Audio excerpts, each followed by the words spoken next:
All right, guys, so we got some updates out of Israel and Gaza as the IDF is now officially moving forward with their plan to expand their onslaught and occupation to Gaza City. So here from the Times of Israel, their headline is Bucking IDF Warnings. The Security Cabinet has approved Netanyahu's plan to conquer Gaza City, where at this point it's still estimated that there's about 800,000 to a million people living in essentially makeshift tent encampments. So the IDF's plan is basically to do a giant siege of Gaza City to try to force the entire 800,000 to a million population southward into giant concentration camps, and then to annihilate whatever remains in the city. So a little bit more on the details of this plan here. They say the Security Cabinet approved overnight from Thursday to Friday Prime Minister Netanyahu's proposal to take over the densely populated Gaza City. The Premier's office announced in a statement, bucking warnings from the IDF that the operation both risks the lives of the remaining hostages in addition to potentially sparking a humanitarian disaster. Now, on this last point here, there already is a humanitarian catastrophe. I mean, again, the population is mostly living in makeshift tent encampments. They've been cut off from reliable access to food, to clean drinking water, to medical care, etc. The situation is as dire as you could possibly imagine right now. So there's no potentially sparking. No, the humanitarian disaster is already here front and center, and Israel is planning to force these people that are living in these conditions to march southward into concentration camps where it's not as if there's, a huge amount of resources waiting for them there, and then to again annihilate whoever or whatever remains in Gaza City and to flatten it to the ground. Now, in terms of the remaining hostages, are we really still pretending like it's any sort of priority of the Israeli government to get back the remaining 20 or so alive hostages that are believed to still be in Gaza? No, of course not. I mean, they've had every opportunity in the world to cut a deal with Hamas that would have included the return of all of their hostages, alive and dead, back to Israel. And repeatedly, over and over and over again, Israel has sabotaged those opportunities. So, I mean, at this point, I think, honestly, it's not unreasonable to say that the Israeli government might even be happier if there were no living hostages left in Gaza, because at least at that point, they wouldn't have to continue pretending to their own population in Israel and to the international community that they gave a shit about the hostages. So they're moving forward with this plan, even as the IDF is warning, this is probably going to get your own hostages killed. Now, they continue, they say still, the limitation of the takeover to Gaza City didn't seem to go as far as what had earlier been characterized as a plan to occupy the entirety of the Gaza Strip. But Netanyahu told Fox News hours before the Security Cabinet convened that a full takeover was his intention. Now, we have this clip here of him talking about this with a Fox News, I guess you call him journalist, even as he did this sort of puff piece with an internationally wanted war criminal. But we have this clip here, so let's go ahead and watch him sitting down with a Fox News anchor here. You will go immediately into a meeting with your Security Cabinet. Will Israel take control of all of Gaza? We intend to, in order to assure our security, remove Hamas there, enable the population to be free of Gaza, and to pass it to civilian governance. That is not Hamas and not anyone advocating the destruction of Israel. That's what we want to do. We want to liberate ourselves and liberate the people of Gaza from the awful terror of Hamas. I mean, kind of I don't know if it was a slip of the tongue there or just an outright admission, but he says we want to essentially liberate the people of Gaza using this Orwellian fascist doublespeak as if a genocide is some form of liberation. But early on in the clip, he says we want to free the people from Gaza.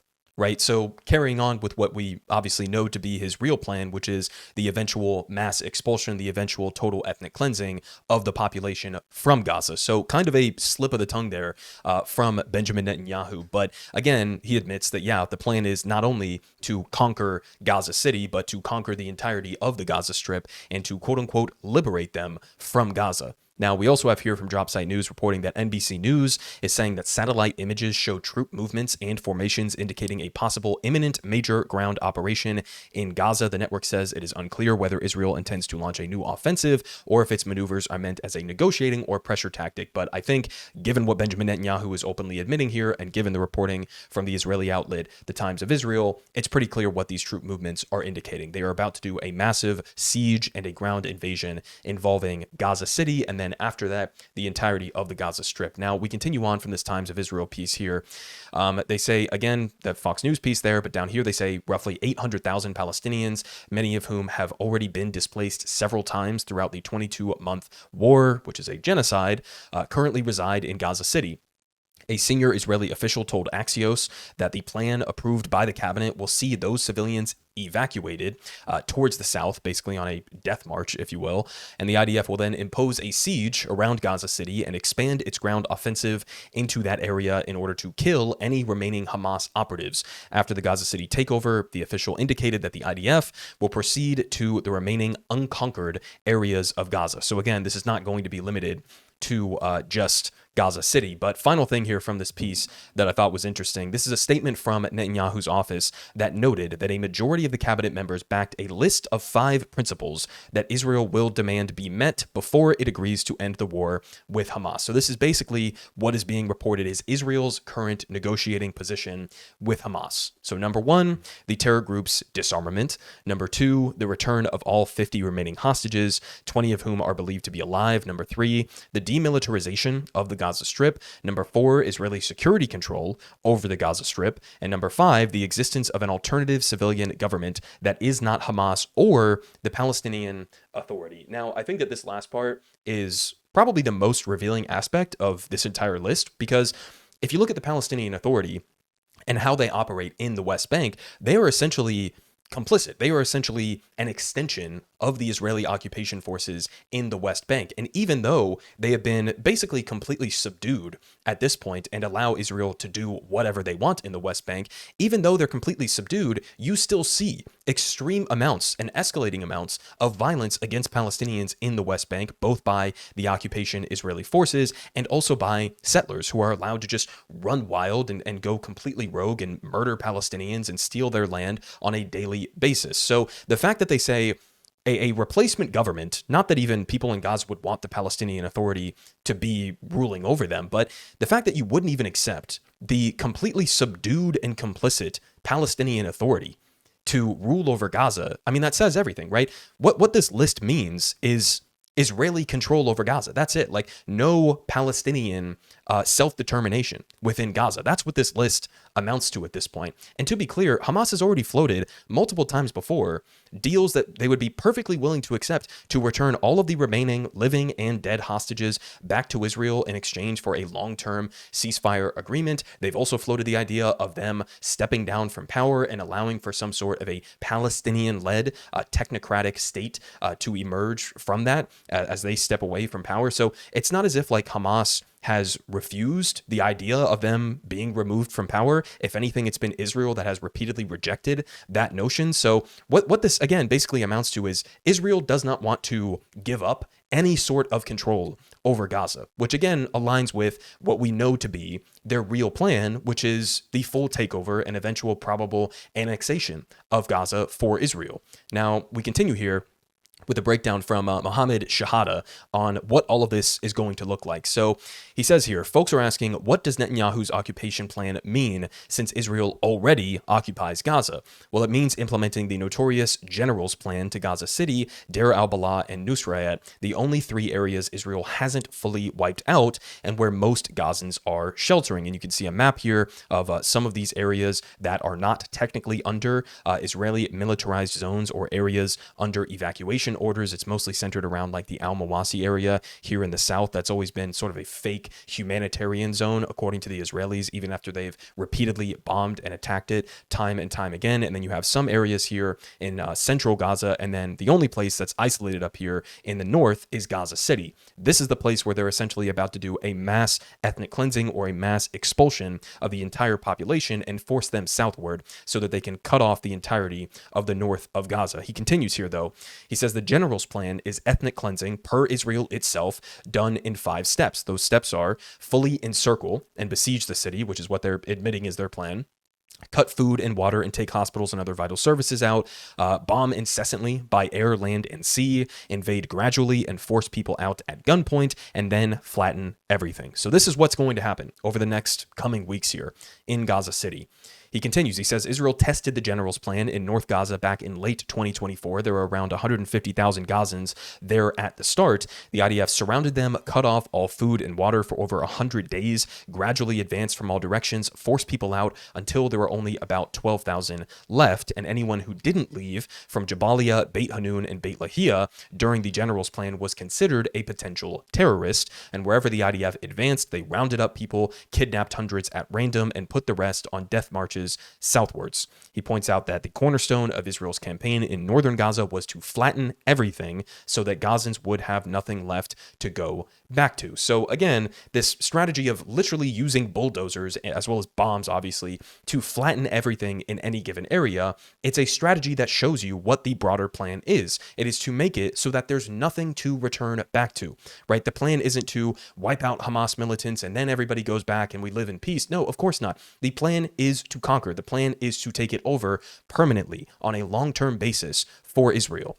He continues, he says, occupying Gaza City now means repeating the general's plan, and Israel is very open about what's next. Again, encircle the city, lay total siege, bomb incessantly, advance with troops, and force people out, and anyone who is left behind or refuses to leave is a Hamas terrorist. That's what their plan is. And then flatten everything like they did in Jabalia and Rafah. Now, we continue here because we had other parts of this sit-down interview with Fox News from Benjamin Netanyahu ahead of his meeting with the security cabinet. So here was Benjamin Netanyahu talking about the images that I've shown you guys before and that have been emerging out of Gaza. Many of these images have been taken by some journalists who have been along during the aid drops, as some places have been dropping aid from the sky with parachutes and large pallets inside of Gaza. And we've gotten some images that show just the endless destruction of what Gaza looks like right now. Essentially, it looks like almost like a parking lot at this point, in the words of Donald Trump himself. And so he was asked about this, the endless destruction, and why there's so much of it. And here's what he said. In the southern town of Rafah, near the Sinai Desert in Egypt, and that town has been flattened. And you have been accused of genocide. How do you respond to that? Well, if as Ambassador Huckabee said, if we're practicing genocide, we're surely doing a very bad job of it, because we could have, basically eliminated the entire population of Gaza, but we went the other direction. We did something that no army in history ever did. We're supplying humanitarian food to the enemy's population because we distinguish between combatants and non-combatants. We put in 2 million tons of food. I mean, if we wanted to commit genocide, we wouldn't give 2 million tons of food to the population. And also, the reason you see the flattened buildings is because Hamas booby traps every single building. So when we come in, we first have the population moved, even though Hamas tries to keep them in the combat zones.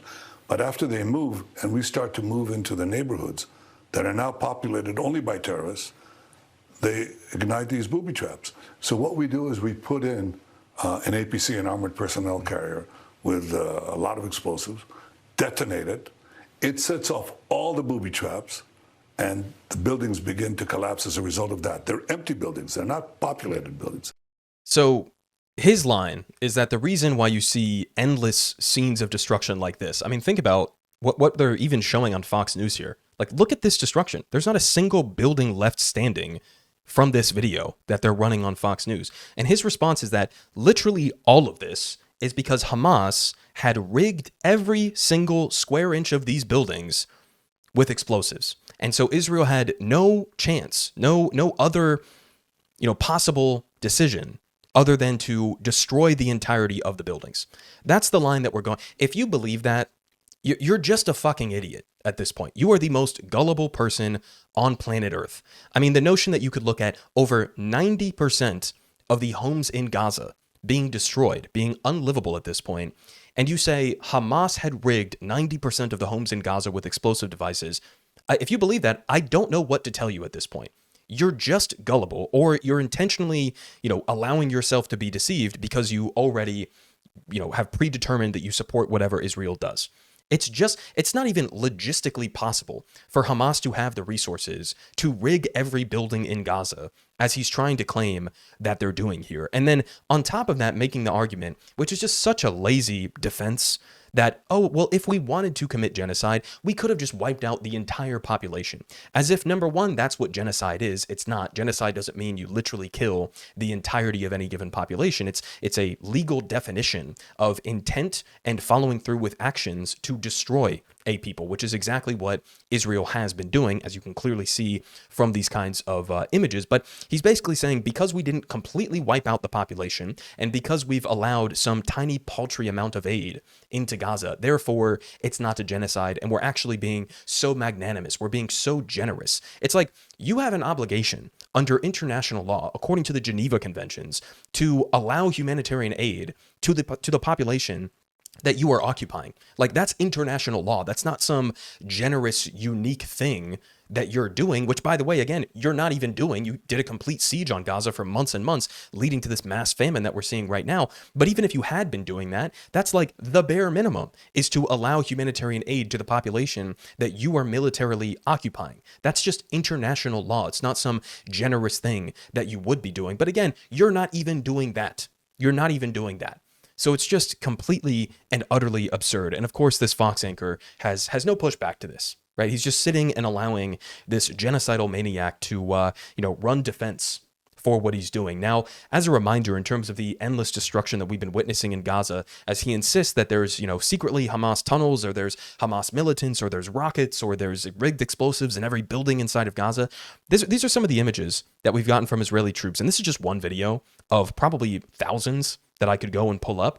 But here you have a couple of Israeli war criminals here, relaxing, chilling, hanging out, filming themselves, smoking cigarettes as they blow up entire residential blocks behind them.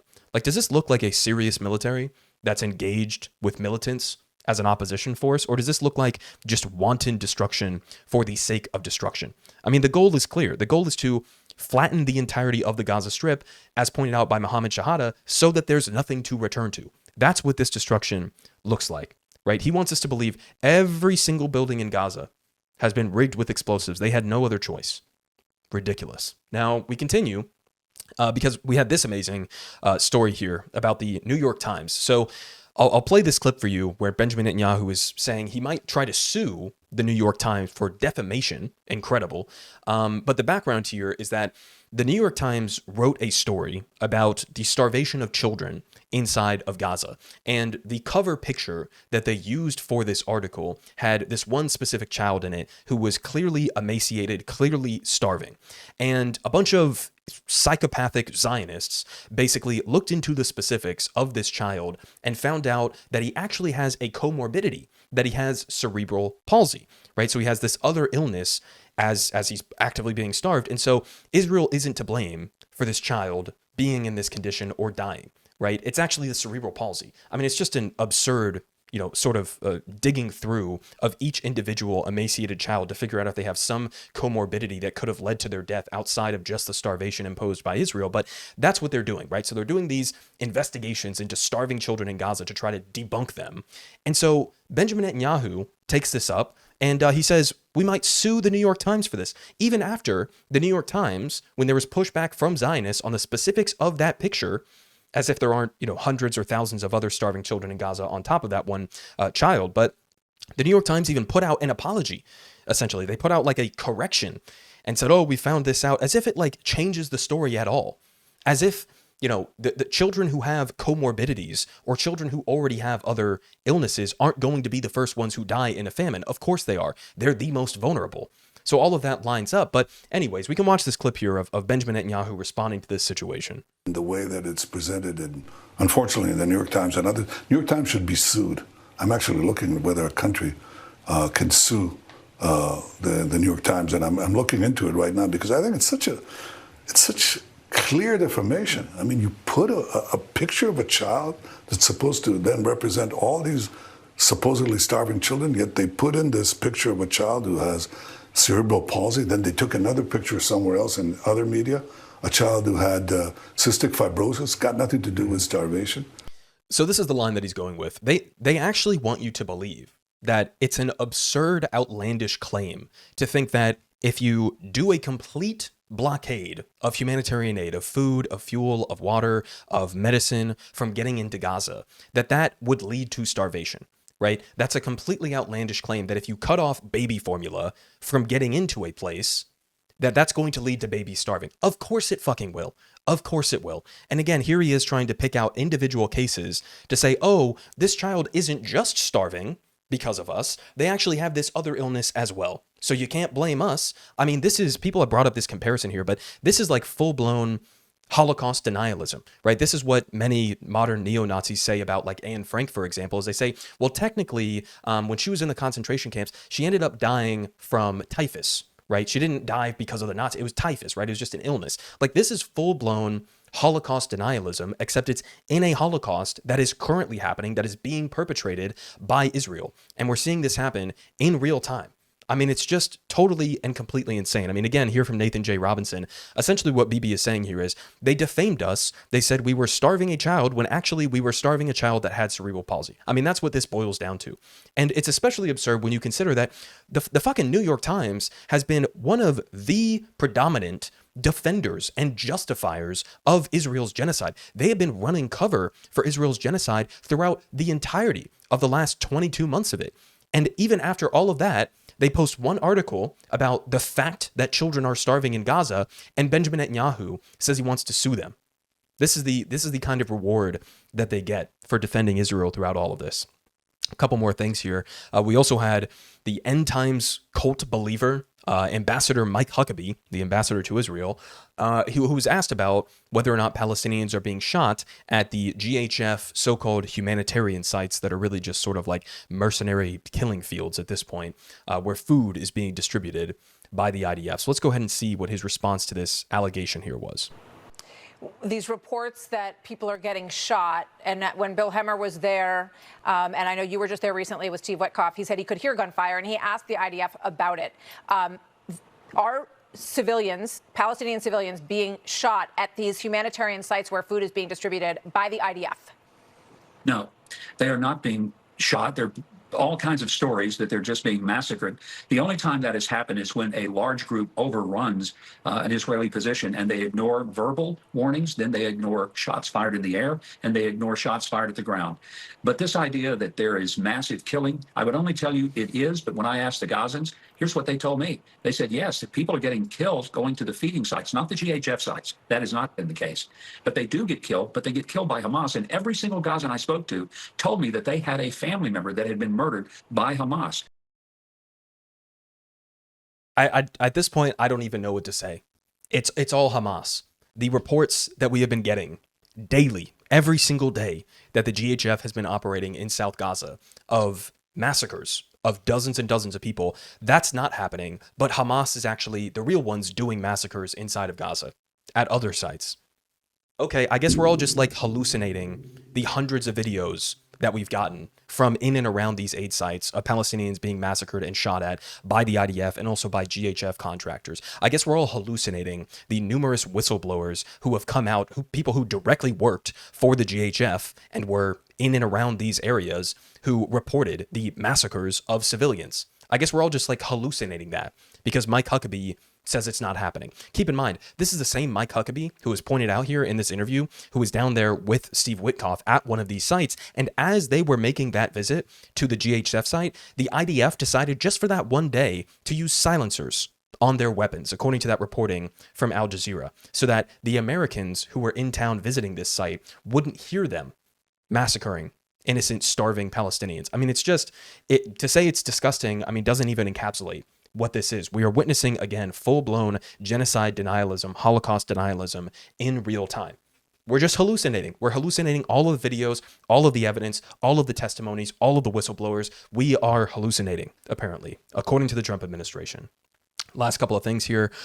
We had reporting from MSF, Doctors Without Borders, yet another humanitarian group, pointing out, concluding that Israel is deliberately killing the very people that it has been starving by shooting them as they queue for aid. Its report is titled, "This is not aid, this is orchestrated killing." So I guess we're also hallucinating, on top of all of the rest of that, the countless humanitarian organizations who have done direct reporting on these daily aid massacres. Don't trust Doctors Without Borders. Trust Mike fucking Huckabee, I guess. final thing here, in terms of the continued turning against Israel that is happening at this point, even though it's not even remotely enough, given the stage of this genocide that we're at right now, sort of in the final solution stage.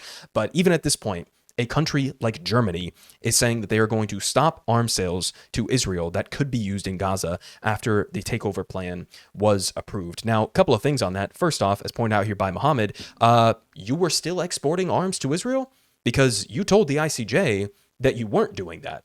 So you're admitting you were doing that this entire time, and it's only now, as we're in the final solution stage of this genocide, that you're saying, okay, maybe we might cut them off. And also, this does indicate if Germany, of all countries, is weighing or deciding to cut off arms to Israel, that gives you a perspective in terms of what stage of this we're actually at. Because in Germany, it's basically illegal to be critical of Israel at this point. So for even Germany to say, I mean, they're next to the United States as the most hardcore defenders of this genocide and hardcore supporters of Israel. So if they're cutting off the weapons and saying this is a little bit too much, even for us at this point, then I think that does say a lot. And obviously, Israel, deservingly so, is making itself into an international pariah state. So I'll leave you guys off with that. That's your update for today. Show note here, I will be out of town next week, going on a trip, a vacation, so I don't think I'll be able to put out any content on the channel. I may be able to squeeze a couple of videos in here or there, sort of just like recording on my phone if we have anything major breaking. But appreciate all of the support you guys have been giving me. Obviously, covering these kinds of things, YouTube loves to censor and to demonetize my channel, so any support you guys have in terms of like, comment, subscribe, all of that good stuff. We just cleared 70,000 subscribers on the channel. Next goal is obviously 100,000. So yeah, appreciate all of the support you guys have been giving me. I'll continue reporting on this, obviously, even as it seems like we are heading for nothing good, to say the least. Politic guy has the best politics. Believe me, no one does it like him.